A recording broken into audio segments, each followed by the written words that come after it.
অবিলম্বে ভারত সরকারের ওই ব্যক্তিকে যে কিছুদিন আগে পদ্মশ্রীতে ভূষিত করেছেন ওটাকে প্রত্যাহার করে নেওয়া। ভারতবর্ষের সরকার এই ধরনের একজন ব্যক্তিকে ভালো করে তার ব্যাকগ্রাউন্ড বা তার দীর্ঘদিনের যে চলার ফেরা তার সম্বন্ধে ভালো করে জাজ না করে, তদন্ত না করে তাকে পদ্মশ্রীতে ঘোষিত করেছেন বা অলরেডি পদ্মশ্রীর মহামায়া রাষ্ট্রপতির সঙ্গে তিনি গ্রহণও করেছেন। ওটাকে ভারত সরকারকে বলবো যে পদ্মশ্রীর যে মান বা যে উচ্চতা সেটা এই ধরনের ব্যক্তিকে দেওয়া মানে পদ্মশ্রীর অপমানিত হয়েছে, কাজেই ওটাকে প্রত্যাহার করা অবিলম্বে ভারত সরকারের কাছে দাবি করব।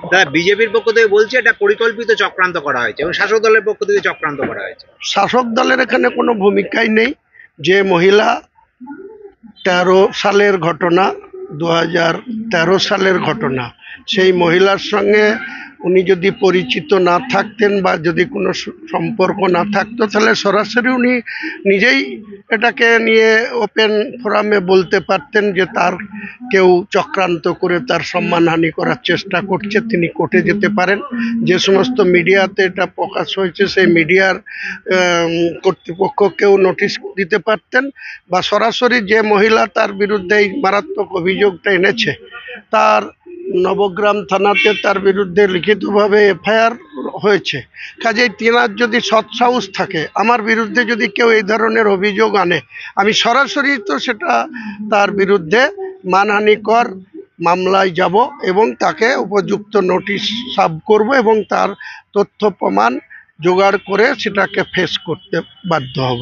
কিন্তু উনি এই ধরনের কাজে যুক্ত বা এই ধরনের একটা ঘটনা এতদিন ধরে চেপে রেখেছেন, এটাও একটা ক্রিমিনাল অফেন্স বলে আমি মনে করি। দেখুন, মহিলা কি বলছে সেটা বড় কথা নয়। প্রথম কথা হচ্ছে ওই মহিলা নিজে ওই প্রদীপানন্দ মহারাজের, কার্তিক মহারাজের বিরুদ্ধে লিখিতভাবে একটা এফআইআর করেছে। কে তাকে উৎসাহিত করলো, কে কাকে গাড়িতে করে নিয়ে গেল সেটা বড় বিষয় নয়। তিনি নিজে একজন শিক্ষিকা হিসেবে পরিচয় দিচ্ছেন যে একটা প্রাথমিক স্কুলের ওই মহারাজজির পরিচালিত একটা স্কুলের শিক্ষিকা ছিলেন, তাহলে তিনি নিশ্চয়ই অনেক জ্ঞানী বা শিক্ষিত মহিলা।